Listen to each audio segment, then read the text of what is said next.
Bismillahirrahmanirrahim. Assalamualaikum warahmatullahi wabarakatuh.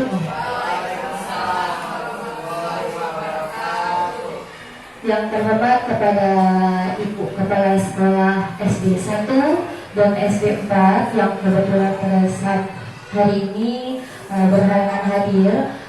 Kemudian yang terhormat kepada Bapak Dewan Guru SD 1 dan SD 4 yang kami hormati. Puji syukur kehadirat Allah Subhanahu wa Ta'ala yang telah melimpahkan rahmat serta hidayahnya kepada kita semua, sehingga pada kesempatan siang hari ini kita semua masih diberikan kesehatan jasmani maupun rohani. Salam beserta salam tak lupa pula kita senantiasa kita sanjung agungkan keharibaan kita Nabi besar Muhammad Sallallahu Alaihi Wasallam, yang insya Allah kita nantikan syafaatnya di yaumil qiyamah. Amin amin ya rabbal alamin. Baik, di sini saya Resti Anissa Putri izin membacakan susunan acara. Yang pertama ada pembukaan, yang kedua presentasi dari calon guru penggerak, acara yang ketiga yaitu tanya jawab, dan yang terakhir penutup. Untuk mengefektifkan waktu, marilah kita buka acara ini dengan membaca basmalah. Bismillahirrahmanirrahim.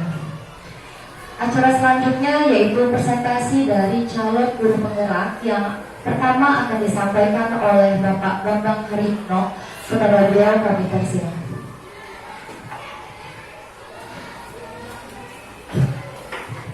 Bismillahirrahmanirrahim. Assalamualaikum warahmatullahi wabarakatuh.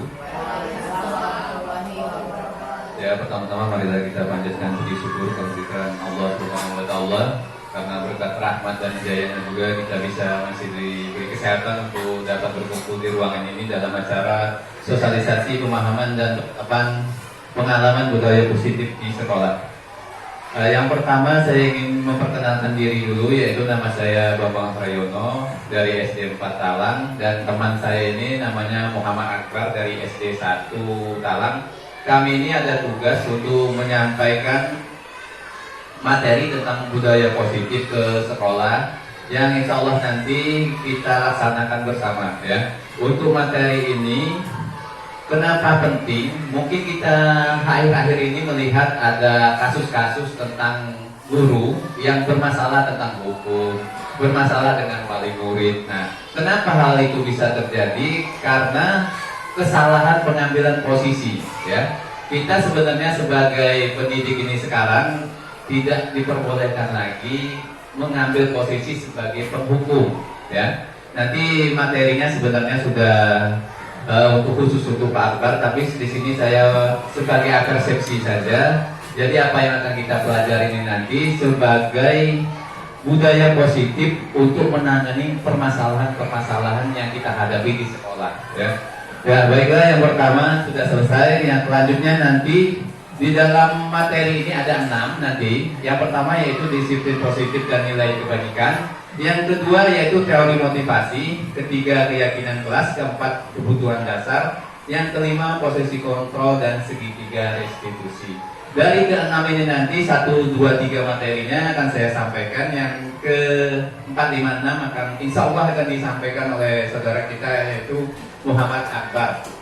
Dari ke-6 ini ujungnya nanti adalah segitiga restitusi. Mungkin kita selama ini penanganan kasus-kasus di sekolah itu sudah banyak yang melakukan. Anak itu diajak ngobrol, ditanya dulu, tidak langsung dikasih hukuman. Sebenarnya itu sudah restitusi, tapi kita nggak tahu itu namanya restitusi. Tapi saya lihat Bapak Ibu Guru akhir-akhir ini, mungkin kemarin atau lusa, sudah melakukan itu.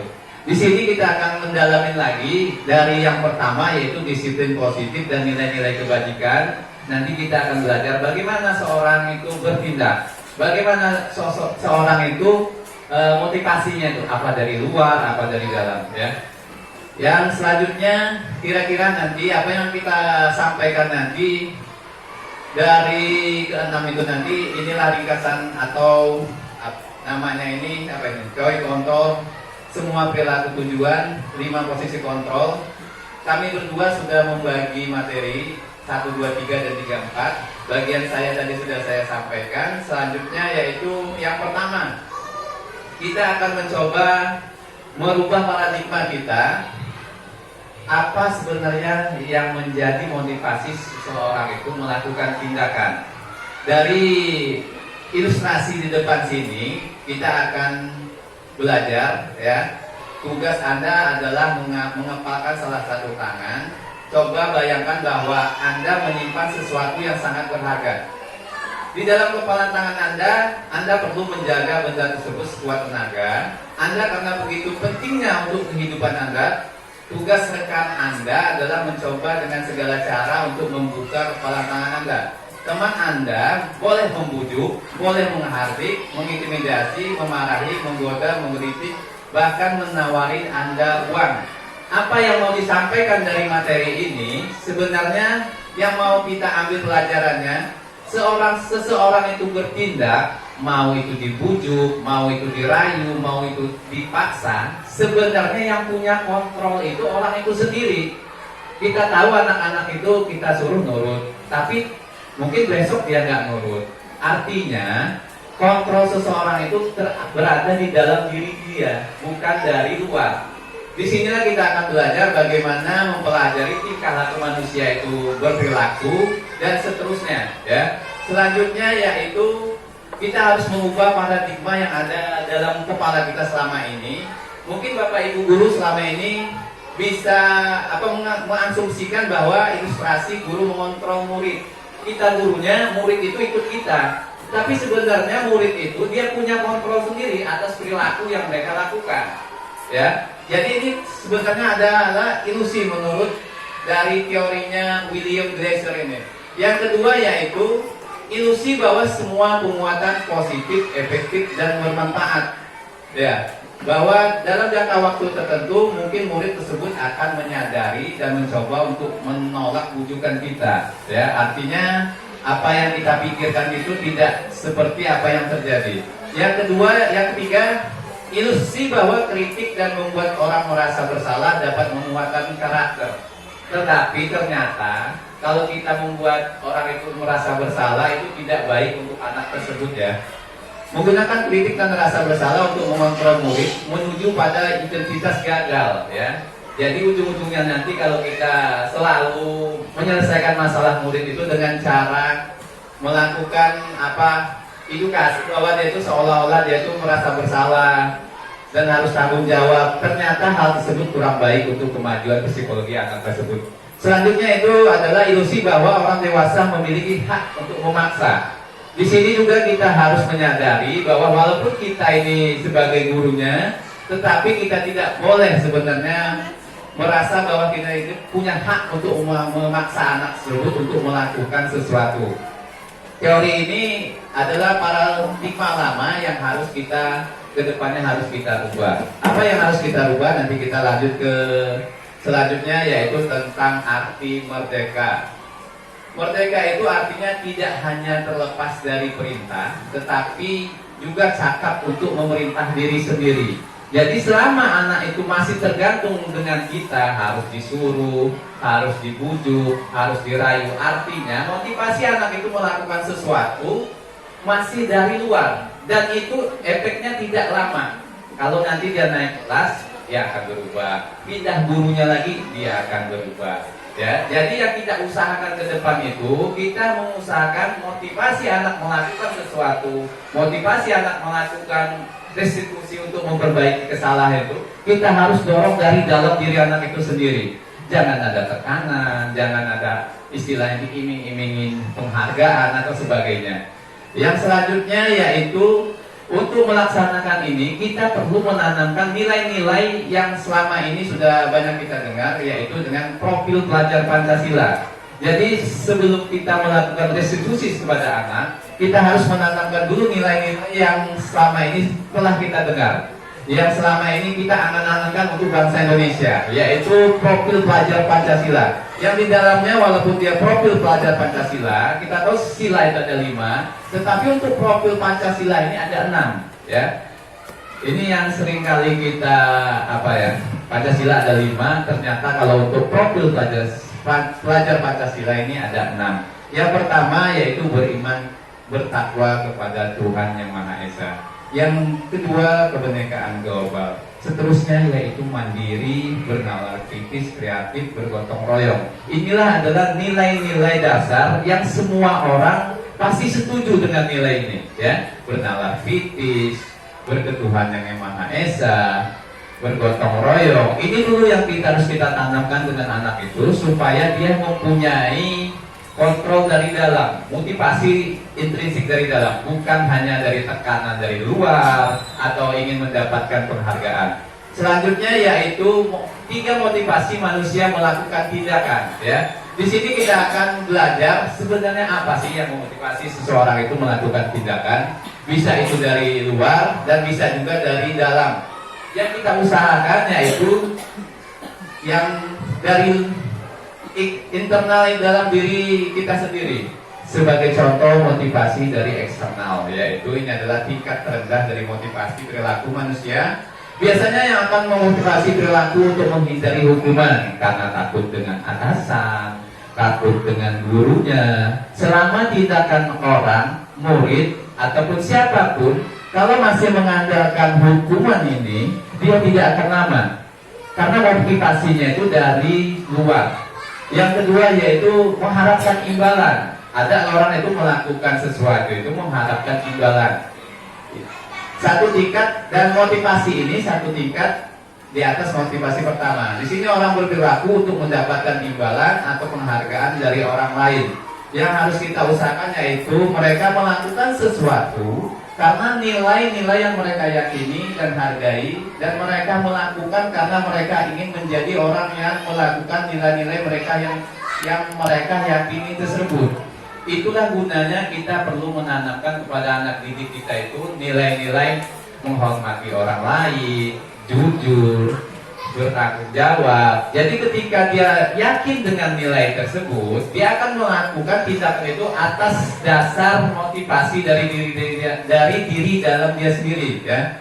Selanjutnya yaitu kita harus sebagai refleksi diri kita sendiri, ya. Di sini kita bisa baca sebagai seorang guru, saat Anda hadir mengajar di kelas tepat waktu. Motivasi apakah yang mendasari tindakan Anda? Apakah Anda datang tepat waktu karena tidak ingin ditegur oleh atasan Anda dan kemudian mendapat surat peringatan? Kalau kita selama ini hadir tepat waktu, motivasinya yang pertama ini sangat rendah, ya. Suatu saat bisa berubah. Yang kedua, atau Anda ingin mendapatkan pujian dari atasan Anda dan mendapat penghargaan sebagai karyawan atau guru yang berprestasi. Ini juga sebenarnya motivasinya kurang bagus, ya. Karena nanti kalau dia nggak dapat penghargaan, atasannya tidak masuk, dia akan datangnya agak terlambat, tidak tepat waktu.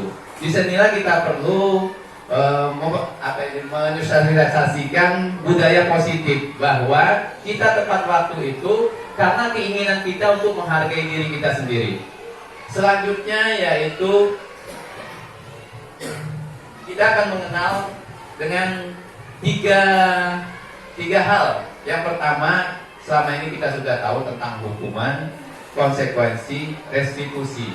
Selama ini yang kita lakukan mungkin baru nyampe hukuman dan konsekuensi. Yang kita harus lakukan ke depannya ini yaitu melakukan restitusi. Apa perbedaan dari ketiga hal ini? Yang pertama itu kalau kita hukuman itu tidak terencana.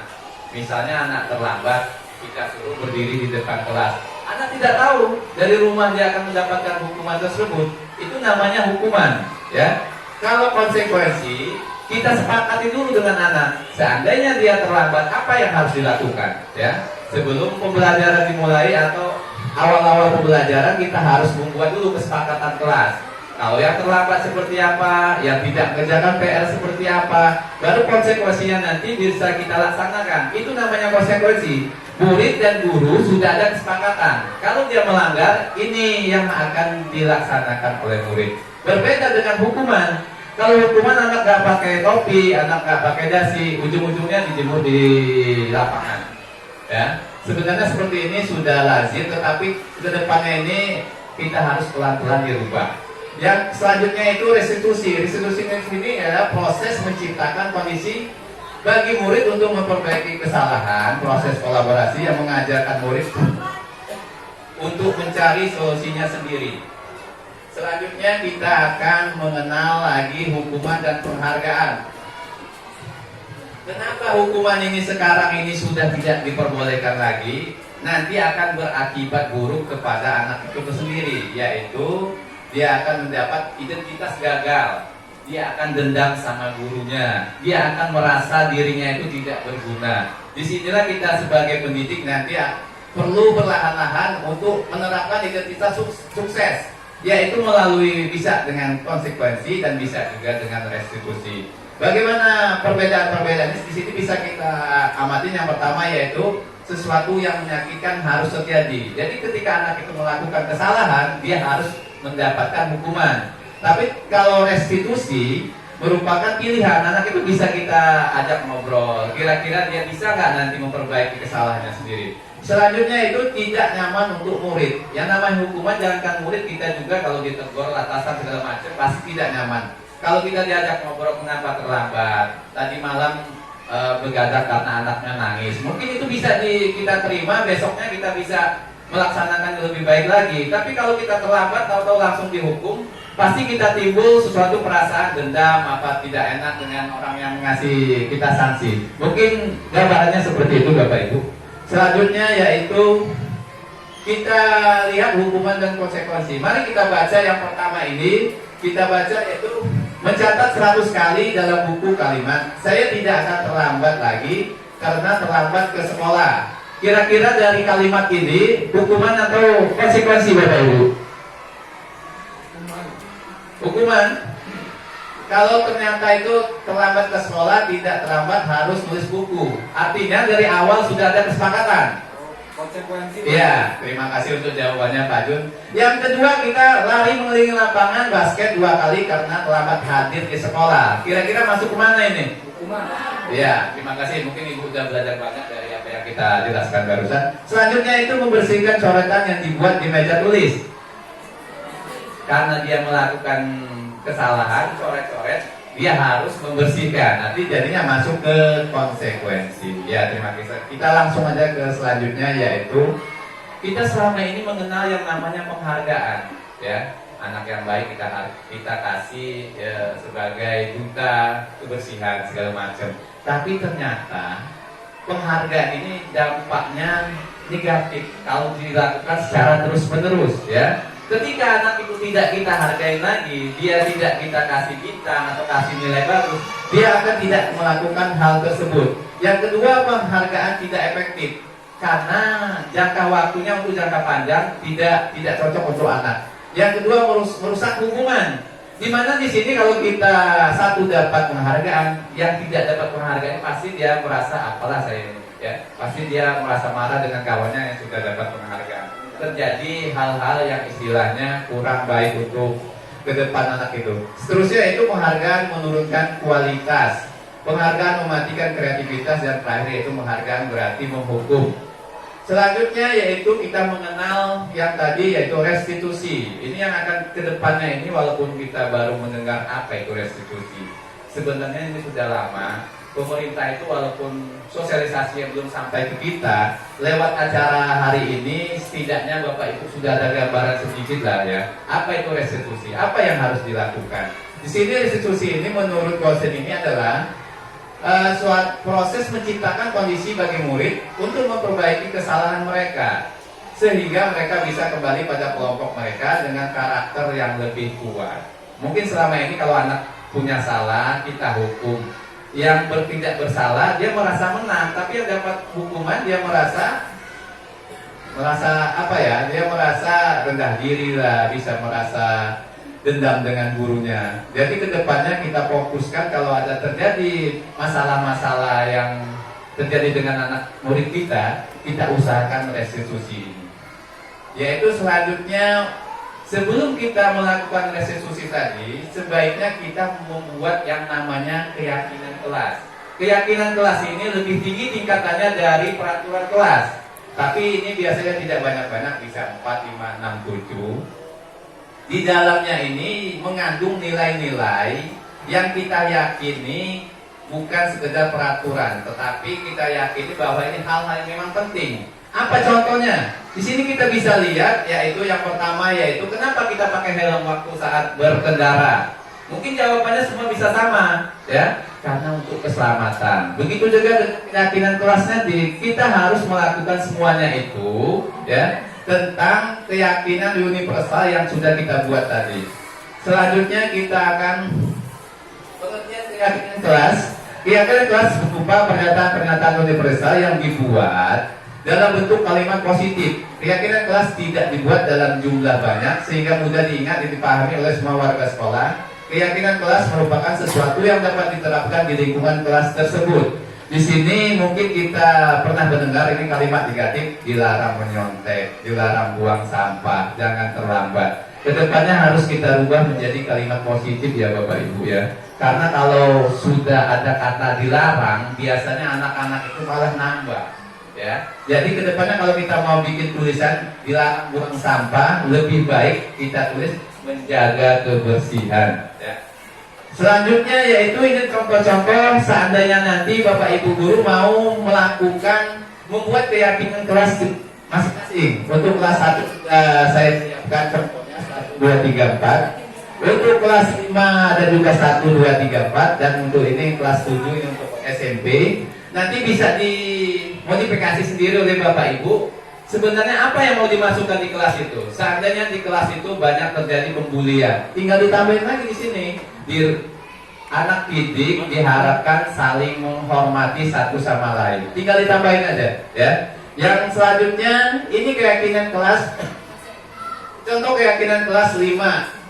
Bisa dicontoh langsung atau dikembangkan sendiri atau nyari-nyari di tempat lain bisa. Yang penting Bapak Ibu tahu apa itu keyakinan kelas, bagaimana membuatnya ya. Yang pertama itu bertanggung jawab mengerjakan tugas piket. Jadi nanti ini dibuat, kita sepakati dengan anak didik kita tanda tangani ya. Ya.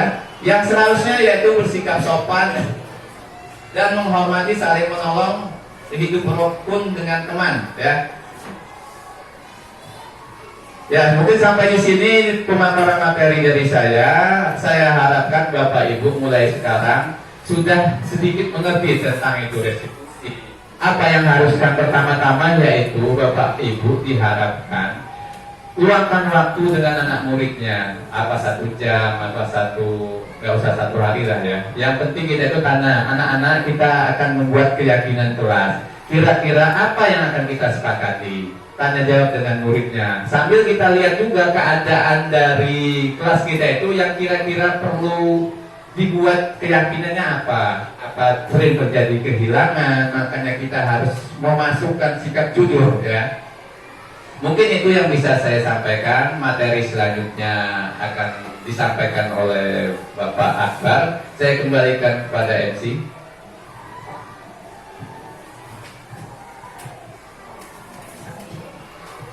Ya, terima kasih kepada Bapak Bambang yang telah memaparkan presentasinya.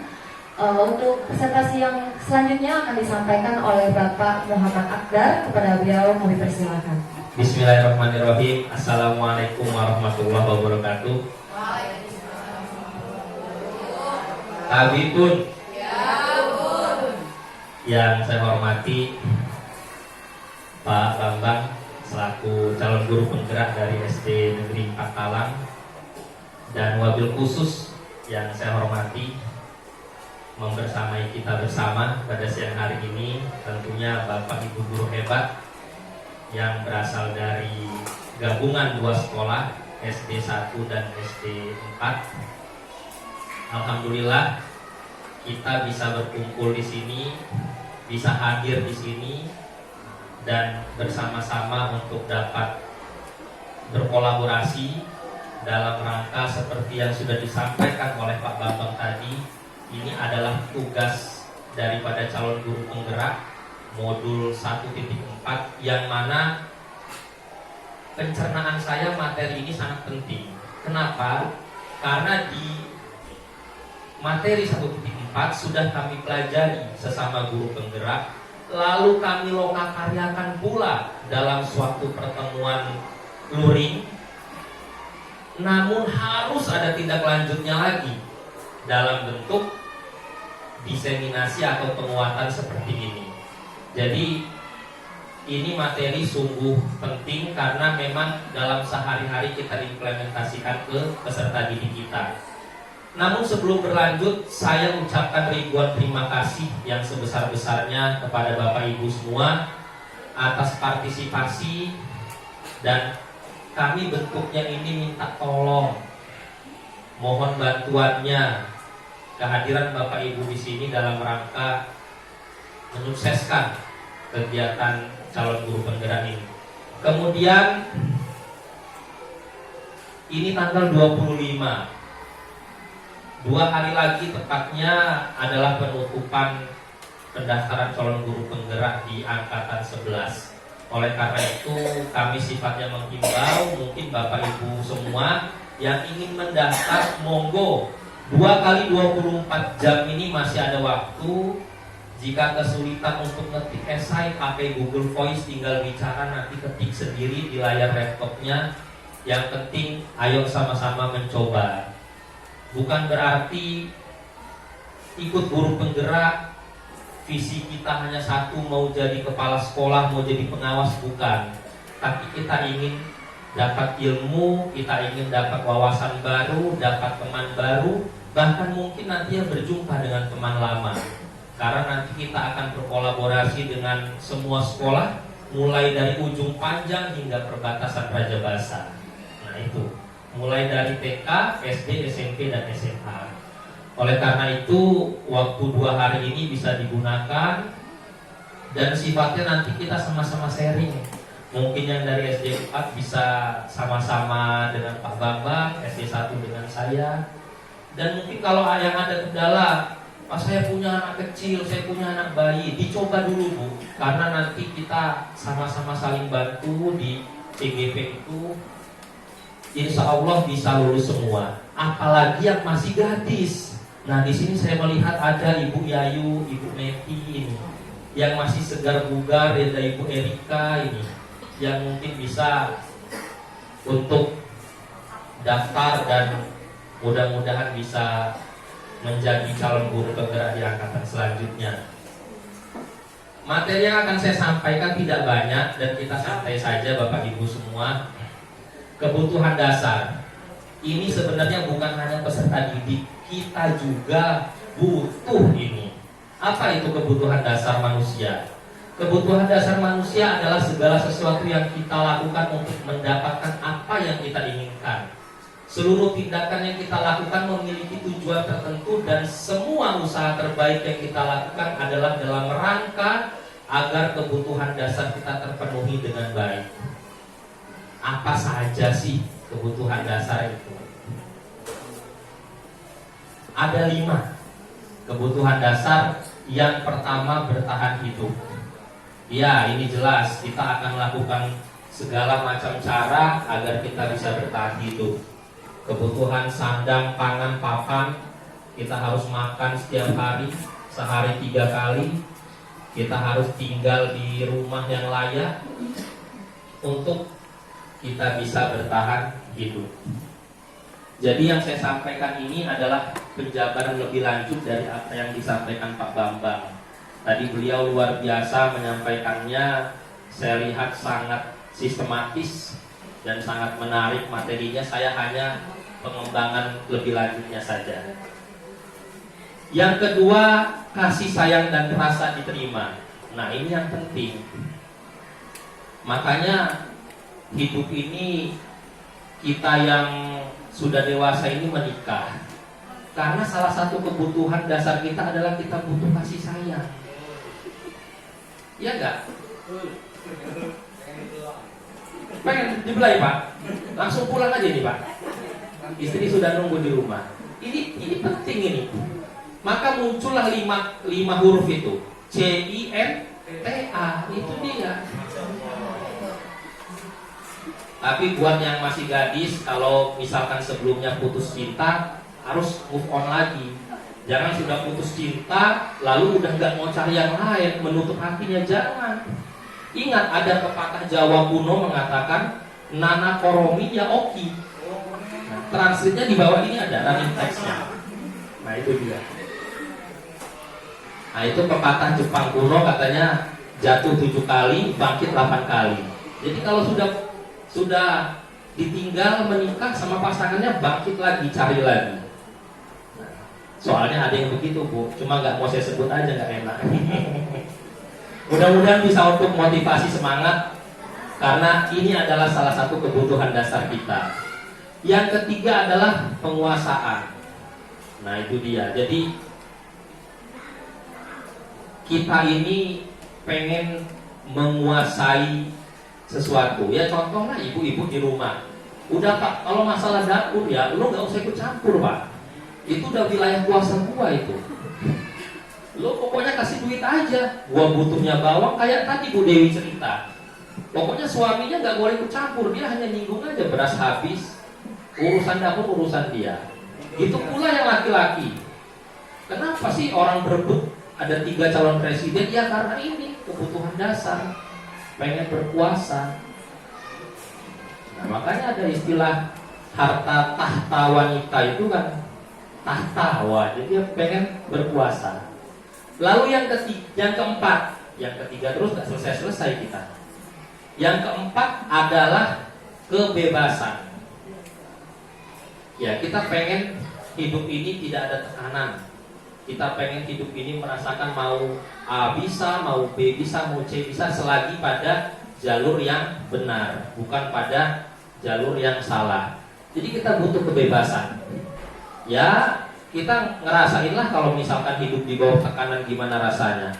Makanya kita doakan saudara-saudara kita yang ada di Palestina sekarang, yang hidupnya dalam tekanan daripada Zionis Israel, mudah-mudahan Allah segera musnahkan itu Zionis Israel itu, dan bangsa Palestina diberikan kebebasan. Yang terakhir adalah kesenangan. Nah ini dia kenapa kok hari libur saya lihat statusnya Bu Eka sama anaknya lagi jalan-jalan ke mall, ke playland. Nah itu butuh kesenangan. Itu salah satu kebutuhan dasar manusia. Lalu Bu Yayu saya lihat lagi di kebun karet, lagi wisata. Karena lagi panen karet, itu wisatanya. Sambil pakai topi koboi gitu kan. Kemudian Bu Dewi saya lihat ada di kolam renang Lampung Walk sama anak-anaknya. Tapi yang dipoto anak-anaknya aja Bu, dianya enggak, karena aurat. Ya Bu Dewi ya. Itu salah satu kebutuhan dasar manusia, kesenangan. Ini sebenarnya gampang ingatnya, 5 hal ini, karena memang sehari-hari kita lalui dan kita rasakan. Tapi mungkin kita selama ini tidak sadar aja kita butuh 5 hal ini. Nah selanjutnya ada 5 posisi kontrol guru. Nah mohon maaf saya di sini biar supaya angin dari kipasnya itu sampai ke Bapak Ibu semua. 5 posisi kontrol guru. Yang pertama sebagai penghukum, yang kedua pembuat rasa bersalah, yang ketiga sebagai teman, yang keempat sebagai pemantau, yang kelima sebagai manajer. Lanjut. Inilah contoh penerapan 5 posisi kontrol guru. Kalau sebagai penghukum, ada murid yang berbuat salah, kita berikan hukuman, lari mengelilingi lapangan 7 kali. Walaupun tadi sudah disampaikan oleh Pak Bambang, sekarang sudah tidak efektif untuk bertindak sebagai penghukum. Ya ini bisa kita lakukan dengan cara, nak, kamu keliling nak, tubuhmu sehat. Jadi kita ambil nilai positifnya daripada suatu hukuman itu. Jadi anak ini yang tadinya gua disuruh keliling ini gara-gara nggak bawa topi upacara, tapi dia jadi semangat karena untuk sehat jiwa raganya itu. Kemudian bertindak sebagai posisi kontrol pembuat rasa bersalah. Berapa kali ibu bapak harus memberitahu kamu selalu mengecewakan ibu bapak.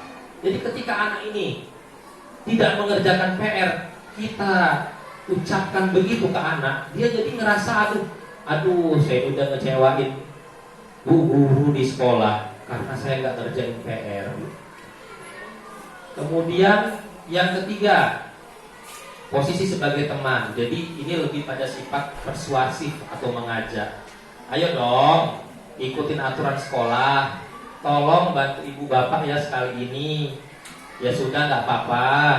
Lain kali jangan sampai berbuat seperti ini lagi. Jadi ini lebih pada persuasif atau mengajak. Kemudian selanjutnya pemantau. Kamu sudah melanggar peraturan di sekolah ini, kamu tahu konsekuensinya.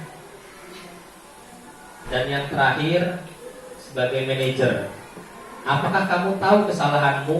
Bagaimana kamu memperbaiki kesalahanmu? Jadi manajer ini kita sebagai posisi kontrol, kita sudah memancing murid untuk mencari solusi atas kesalahan yang dia buat serta bagaimana cara untuk memperbaikinya.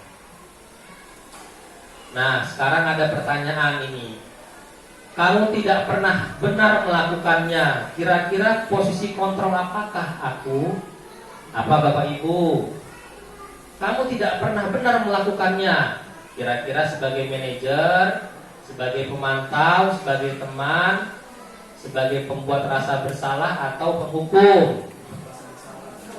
Rasa bersalah. Ya, tepuk tangan dulu 100 untuk Bapak Ibu semua. Kemudian pertanyaan kedua, apa rencanamu untuk menyelesaikan masalah ini? Kira-kira sebagai apa? Manajer? Manajer? Ya, 100 untuk Bapak Ibu, tepuk tangan lagi.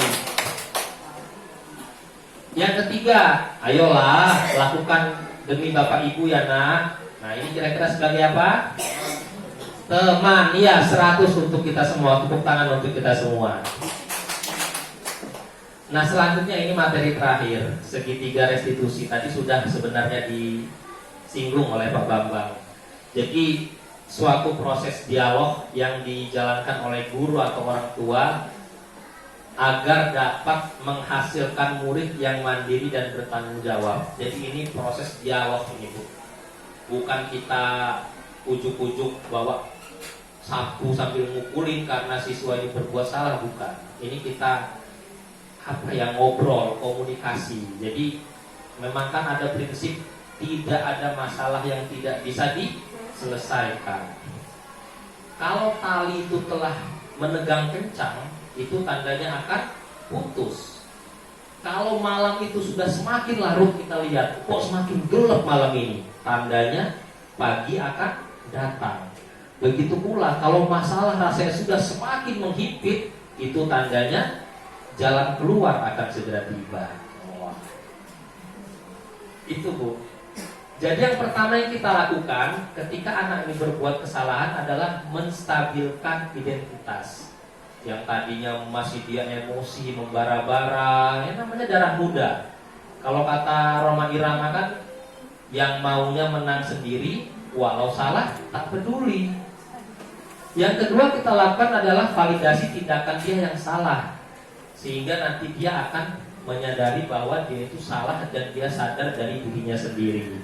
Yang ketiga kita menyatakan keyakinan.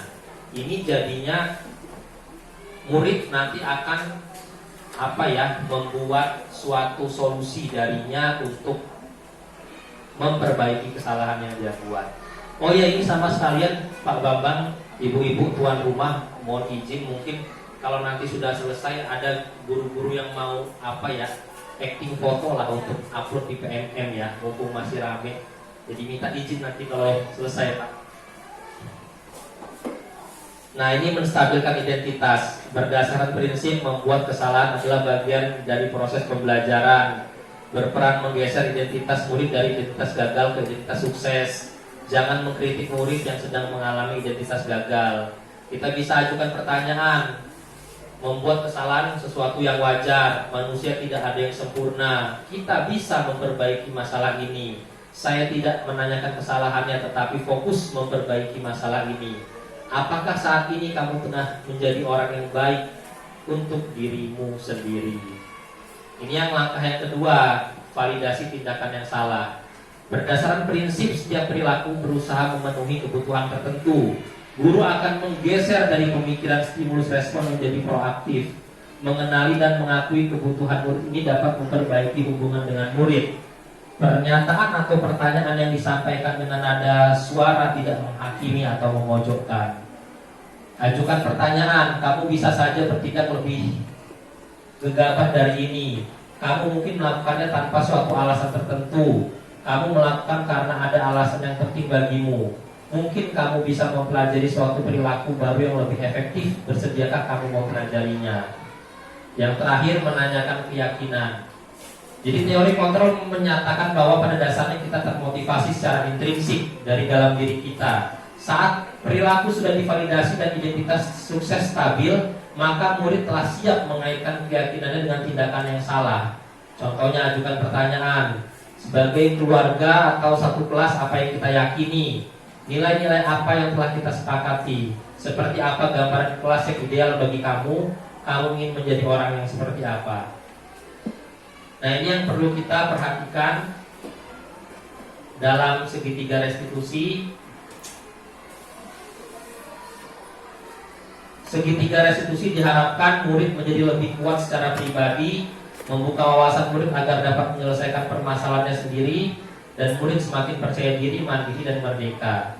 Ya mungkin Bapak Ibu karena dibatasi waktu, saya mohon maaf. Pada intinya segitiga restitusi ini adalah mengubah paradigma kita untuk menyelesaikan masalah murid. Yang tadinya murid berbuat kesalahan, kita langsung ambil sapu, langsung pukul, langsung suruh dia keliling lapangan, ini berbeda. Jadi kita ibaratnya lebih pada dari hati ke hati, bahwa kita tekankan bahwa yang tadinya itu kalimat negatif menjadi kalimat positif. Jadi sehingga murid itu akan sadar dari dirinya sendiri dan itu menjadi pengalaman berharga sehingga dia tidak mengulanginya lagi. Mungkin demikian saja Bapak Ibu yang dapat saya sampaikan. Lebih kurang saya mohon maaf. Saya akhiri. Putri Titian Aura Kasih. Demikian dan terima kasih. Wassalamualaikum warahmatullahi wabarakatuh.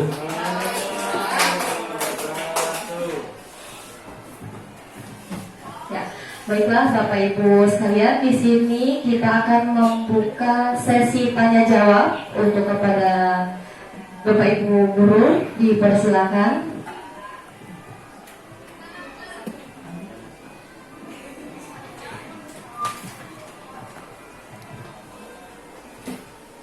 Terima kasih. Halo Pak Akbar dan Pak Bambang. Saya Ibu Eka dari SD 1 Talang. Pertanyaan saya adalah manakah yang akan lebih melekat di hati para murid di antara memberi penghargaan berupa hadiah atau bintang nilai yang besar, atau memasuki dunia mereka, memahami karakteristik mereka, latar belakang mereka, dan lain sebagainya. Nah, di antara dua itu manakah yang lebih akan berkesinambungan sampai waktu yang akan lama? Terima kasih.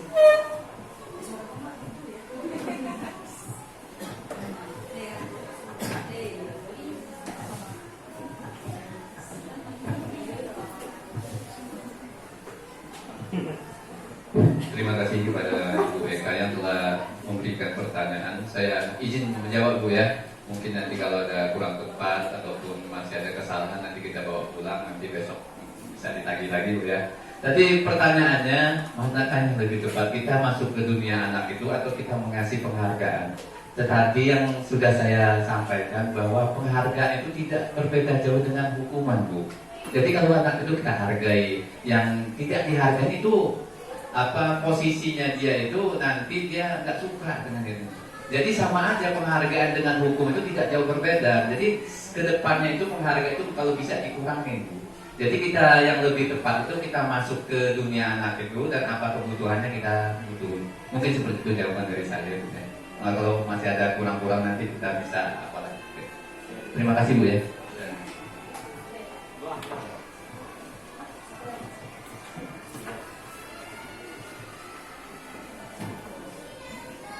Baik, terima kasih kepada Bapak Ibu guru sekalian.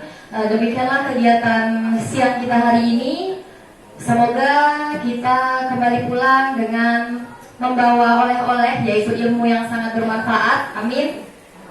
Dan tetap semangat Bapak Ibu guru semua. kita beri tepuk tangan dulu untuk kedua calon guru penggerak. Baiklah, di sini marilah kita tutup dengan membaca hamdalah. Alhamdulillahirabbil alamin. Di sini saya mohon maaf apabila terdapat kesalahan kata dan kepada Allah saya mohon ampun. Wallahul muwaffiq ila aqwamit thoriq. Wassalamualaikum warahmatullahi wabarakatuh. Assalamualaikum warahmatullahi wabarakatuh. Untuk kegiatan yang kedua ini yaitu membuat aksi nyata budaya positif keyakinan kelas. Pengertian keyakinan kelas. Salah satu disiplin positif yang bisa kita terapkan dalam membangun budaya positif di sekolah, keyakinan kelas dipilih karena setiap tindakan atau perilaku yang kita lakukan di dalam kelas dapat menentukan terciptanya sebuah lingkungan positif. Perilaku warga kelas tersebut menjadi sebuah kebiasaan yang pada akhirnya membentuk sebuah budaya positif. Tujuan keyakinan kelas. Tujuannya dilaksanakan kesepakatan kelas adalah menciptakan pembelajaran yang berpusat pada murid, memunculkan keterlibatan murid dalam menentukan kelas yang diimpikan, sehingga murid lebih bertanggung jawab akan keputusan yang mereka buat bersama-sama, menumbuhkan komunikasi yang efektif antara murid dan guru. Assalamualaikum warahmatullahi wabarakatuh. Apa kabar anak-anak semua? Ya. Setelah istirahat pasti sudah jajan ya. Kelihatan dari wajah-wajahnya sudah segar semua, sudah siap melakukan pembelajaran kan? Ya, tetapi Bapak untuk kesempatan kali ini kita di kelas dulu sebentar ya, mungkin 1 atau 2 jam. Apa kegiatan kita? Kita akan membentuk yang namanya keyakinan kelas. Pernah dengar atau belum? Ada yang sudah, ada yang belum. Keyakinan kelas ini sama seperti peraturan kelas, tapi tingkatannya lebih tinggi, ya. Kalau peraturan kelas harus datang tepat waktu, jangan buang sampah sembarangan. Tapi ini, ya, nanti keyakinan kelas ini keyakinan yang harus kita sepakati bersama. Nanti kalau kita sudah sepakat, kalian nanti kita tempel di dinding nanti untuk sebagai acuan kalian. Baca apa yang boleh, apa yang tidak. Tetapi kalau sudah tahu, contohnya begini, bertanggung jawab. Bertanggung jawab jadi contohnya, yaitu mengembalikan barang pada tempatnya.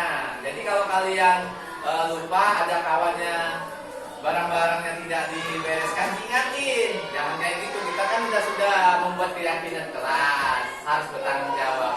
Kalau kamu habis baca buku di perpustakaan kita, silakan dirapikan kembali. Kira-kira gunanya seperti itu nanti. Tapi Bapak mau minta tolong dengan anak-anak semua, ya. Nanti apa yang mau kita tulis di papan tulis nanti kalian harus mengusulkan. Kira-kira apa yang mau kita buat keyakinan kelas.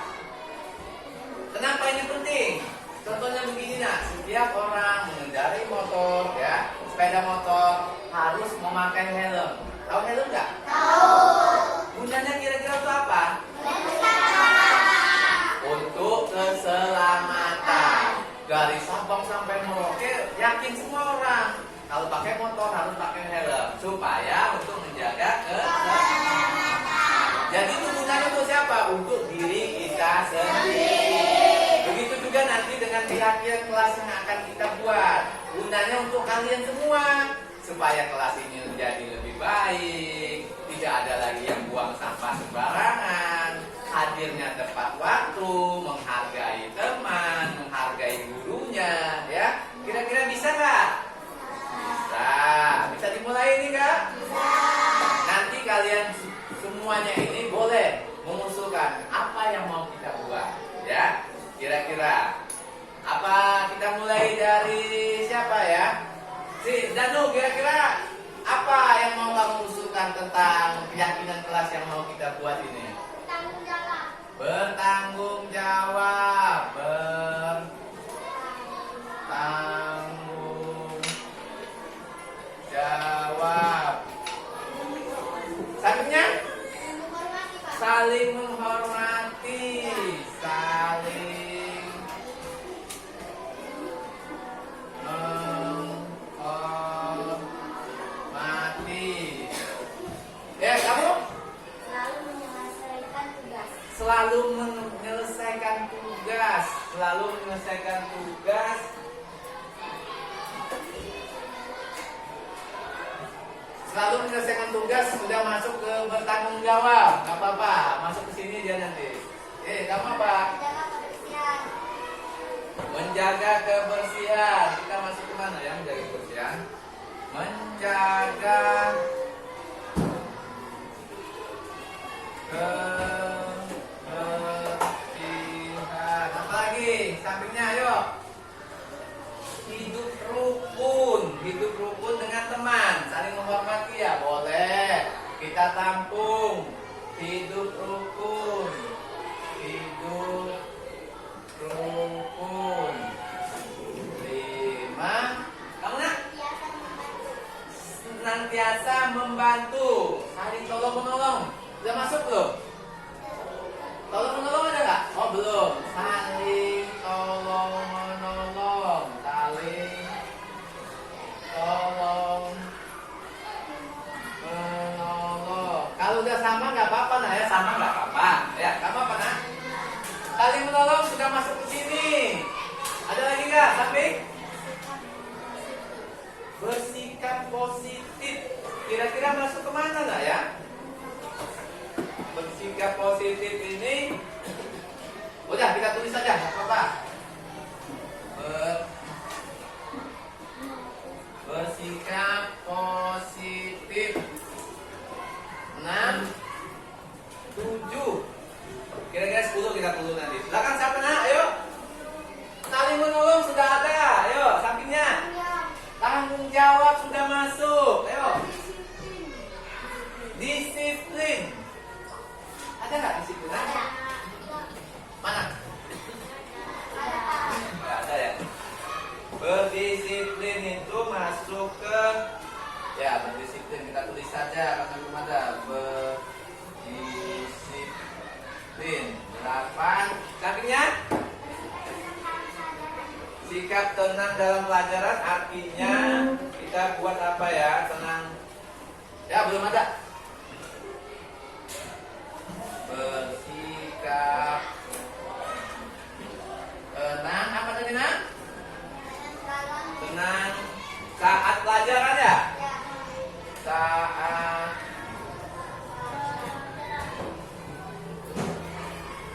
pelajaran berlangsung ya. Ya kita sambung nggak apa-apa. Sampingnya yuk. Si Maya. Jangan terlambat, tepat waktu ya. Masuk nggak? Jangan terlambat, tepat waktu.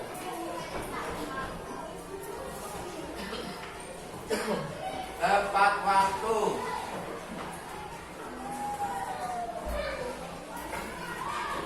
10. Sampingnya? Jujur sudah ada belum? Bersikap jujur. Bersikap jujur. Ada lagi? Saling menolong sudah masuk. Kayaknya udah ada tadi ya? Ya, yang mana? Oh, nomor 5. Ya, ayo belakang. Memperhatikan dulu. Oh, ini bersikap tenang saat pelajaran. Udah masuk nggak ya? Sampingnya? Tolong menolong sudah masuk juga kayaknya. Ya. Ya. Dika?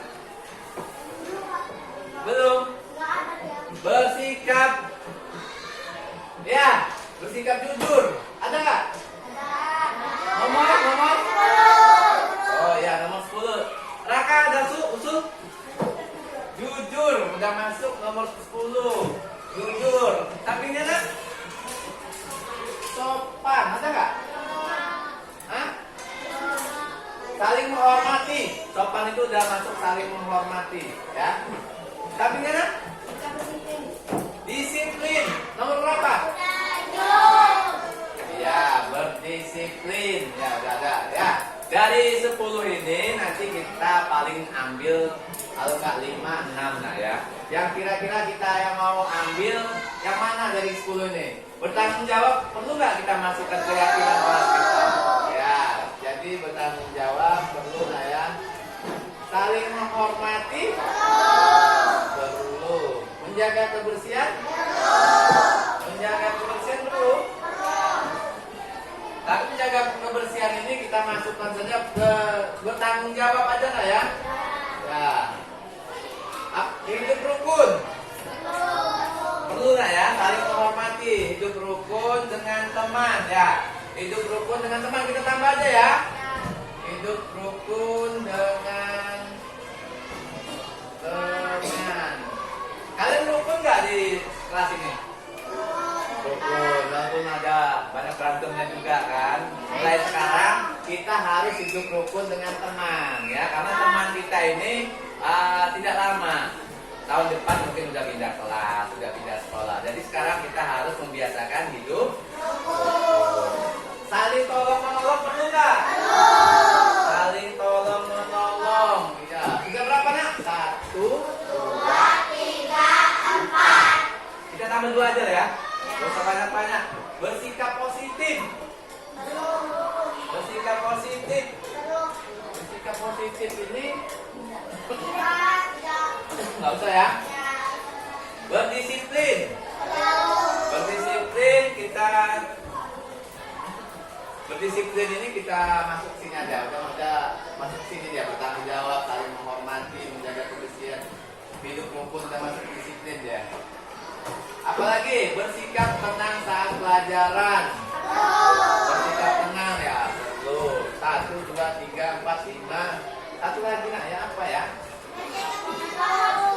Tepat waktu udah bertanggung jawab ya. Sikap jujur ya.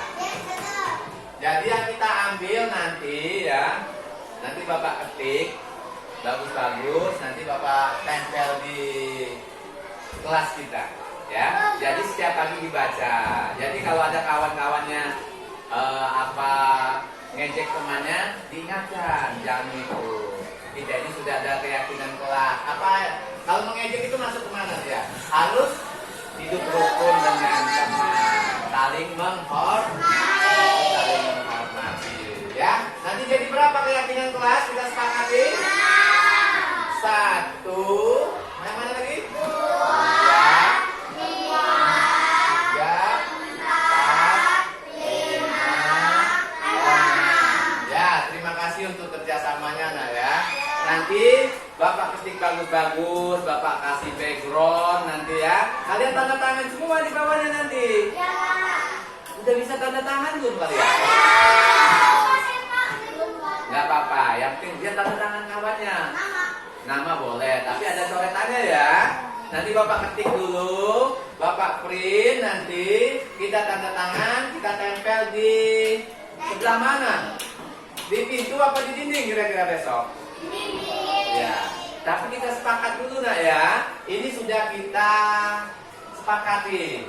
Tinggal kita nanti dibaca, ya, tiap hari dibaca. Kalau ada kawannya yang menanggal, tinggal kita ingatkan. Kalau dia buang sampah sembarangan, jangan buang sampah sembarangan, karena kita harus bertanggung jawab. Kalau ada kawannya ganggu temannya, kita ingatkan kawannya, jangan kayak gitu dong ya. Kita harus hidup mana tadi? Hidup rukun ya. Kalau ada nemu pena, pensil di kelas ya, kita kembalikan yang punya, karena kita sudah meyakini bahwa hidup kita harus jujur ya. Mungkin cukup sekian untuk pembuatan apa ini? Keyakinan kelas berapa? 5B ya, kita sepakat ya. Iya, terima kasih Bapak Heri. Wabillahi taufiq wal hidayah. Wassalamualaikum warahmatullahi wabarakatuh.